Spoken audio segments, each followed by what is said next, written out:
Hey everybody, it's your boy labbearome, the Disabled Fragrance Guy, and I'm back for another review. Do me a favor if you haven't done so already, please go down below, like and subscribe to the channel. While you're down there, please hit that notification bell so you'll be notified about every time I drop a video to YouTube. I want to thank you for rocking with me so far. Let's continue this week with another review from a house that has really impressed me. I have been diving into the house of Xerjoff for a number of months now. I have purchased a few fragrances from Xerjoff. This week I want to bring your attention to the best fragrance I have smelled from this house, and they all smell good. But the fragrance that I am most drawn to, and the one fragrance from Xerjoff that is going to be in my top 10 for life, Xerjoff Ivory Root. Now, Ivory Root came out in 2012 as part of the Join the Club collection. This fragrance explores and is inspired by the adventure of travel. Now, I love traveling. I've been all over the country. I've been into Canada. I've been into Europe a little bit with a Mediterranean cruise into France, Spain, and Italy. I've been all around the US. I've been into Vegas 27,000 times, so I love travel. So this fragrance really did speak to me.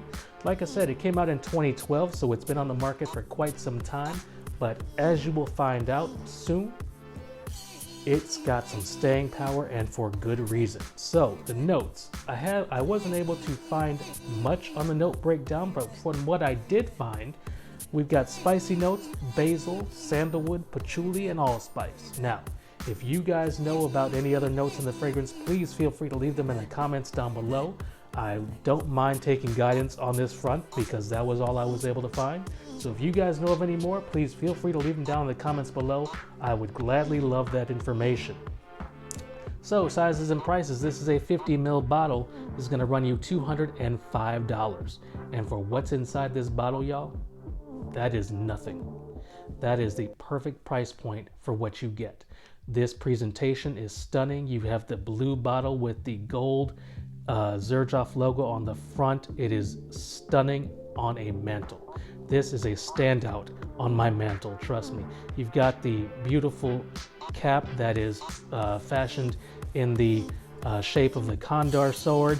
You have Xerjoff etched into the cap right there, and you have the Xerjoff logo on the top of the atomizer. Xerjoff presentation is no joke, no joke. It is beautiful.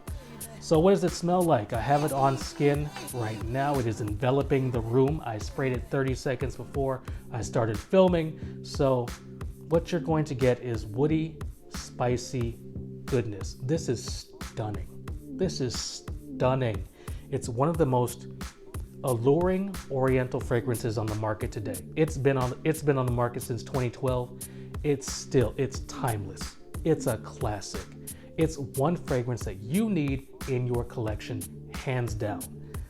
The opening is both herbal and fresh, and the herbaceousness comes from the basil.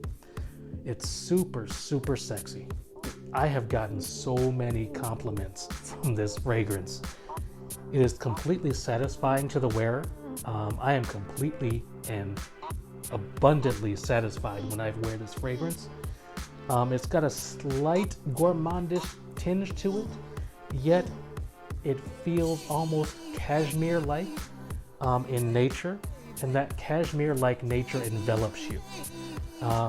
The opening is a bit reminiscent to me, to my nose, to Chanel's Antaeus, and I know Antaeus was a polarizing fragrance, but this opening settles down into something a lot smoother than Antaeus ever did.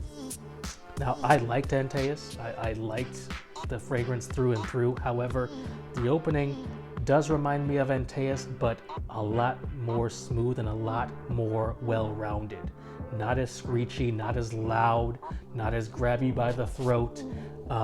So the opening, while it does remind me of Antaeus, settles down into something a lot more sophisticated, a lot more sensual, a lot more beautiful in nature.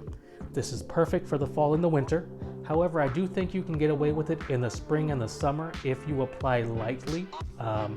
In the heat and humidity, it may be a little bit too much, but one spray on the back of the neck might be okay. I have to try that out to be sure, but I will be trying that out when the summer comes around. This is a gentlemanly fragrance. It is a gentlemanly fragrance. It should be worn by a gentleman. If you look like a gentleman, wear a blazer, wear a sweater, wear a shirt and tie, be in the right setting, be among the right people. You cannot wear this drinking a 40 outside, you know, just shooting the breeze with your homies. You can't do that. Not with this fragrance. You have to be dressed up and looking your best, dressed to impress, wearing this fragrance. This is, like I said, perfect for the fall and the winter. It's a gentlemanly club setting, not strip club, gentleman club. No, gentleman club like good whiskey, good music, good cigars, good everything. Just top line. This fragrance commands the respect you need to give it. Absolutely. You can smoke your finest cigar with this. Absolutely. It actually reminds me of one of my favorite cigars, an Ashton Virgin Sun-Grown. So I will be smoking one of those later on this afternoon with this fragrance, but this is pure class all the way. If you have not gotten your nose on Ivory Root, I will leave some links down below in the description to where you might find the fragrance. That is my time. Go get you a sample of this. If you get a sample, you are going to be compelled to get a full bottle. I can almost, not quite guarantee, but I can almost assure you that you are going to be as smitten with this fragrance as I am. That's my time. Go down below, like and subscribe, and I'll check you next time.